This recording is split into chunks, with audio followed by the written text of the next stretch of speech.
We can't even begin to talk about this game without addressing the win. The Patriots and Bills met the familiar, unrelenting winter weather Monday night when they arrived at Highmark Stadium and were forced to endure a cold, gusty environment. The wind was a legitimate factor in the game from the very start, knocking down 2 Jake Bailey punts, redirecting Josh Allen's passes and sending a key Tyler Bass field goal attempt wide right. Buffalo refused to change who it was despite the conditions, attempting 30 passes, while New England accepted reality and adjusted accordingly. A game that could have produced a healthy amount of points instead became a grinded-out affair reminiscent of a style of play that was popular in the sport's earliest days. One team, the Patriots, was built better for the conditions than the other, and that squad emerged triumphant.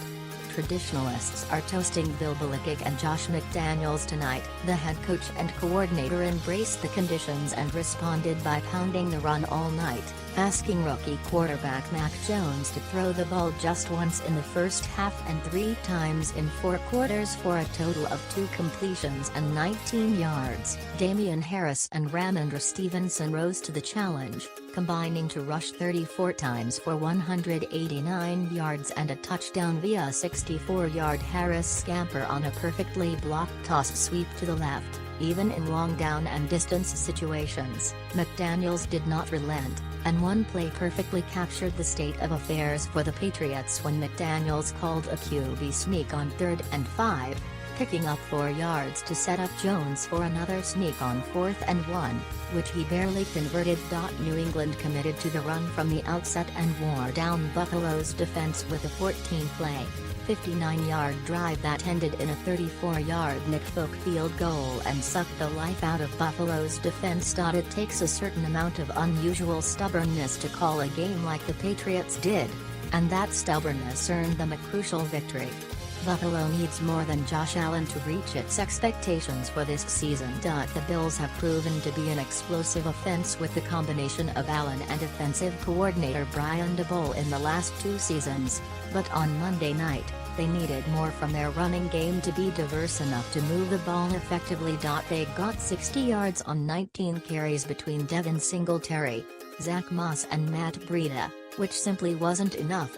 What's most frustrating for Bills fans is how Daboll handled their red zone opportunities in the 4th quarter, situations in which Daboll reverted to leaning on the arm and legs of Allen, who was forced to try to make a play out of structure and either failed with ball placement, missing Stefon Diggs on a back shoulder throw in the front corner of the end zone, for example, or watched his teammates fail by dropping catchable passes. Dawson Knox had a rough night when it came to both catching the ball and making mental mistakes. In a perfect world, Daboll calls a few more runs to inch closer to the goal line, but it's not like the Bills were ripping up chunks of yards on the ground. Still, the coordinator relied too much on Allen in key situations.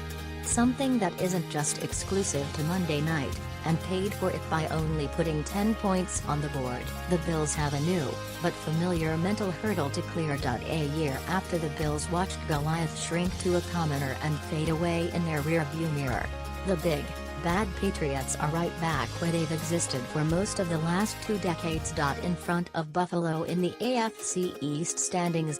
Buffalo had a great opportunity to pull even with the Patriots in the division standings and simply didn't capitalize Monday night. Perhaps more destructive to the Bills' psyche is how the Patriots did it.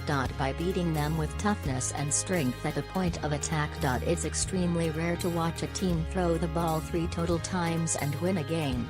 Yet that's exactly what New England did in this win. Safeties Micah Hyde and Jordan Poyer were clearly frustrated after the game and were easily irritated by the way a reporter framed a question about their inability to keep the Patriots from rushing for 222 yards as a team, indicating just how demoralizing such a defeat can be. The Bills will need to bounce back in a big way and steel themselves for their rematch with the Patriots, which is just 3 weeks away.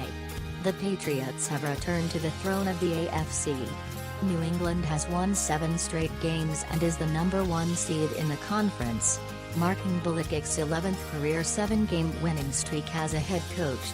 It's impossible to not draw similarities between this Patriots squad and those of the early 2000s.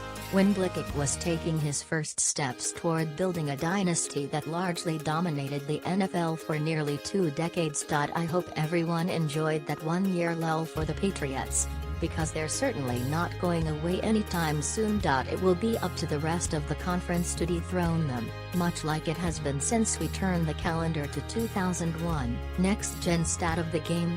The Patriots gained 141 yards and scored 1 rushing touchdown on 26 attempts against a stacked box, averaging 5.4 yards per carry on such attempts. NFL research. With Monday night's win, Mac Jones joined Ben Roethlisberger, Dak Prescott and Kyle Orton as the only rookie quarterbacks to win 7 consecutive games as a starter in the Super Bowl era.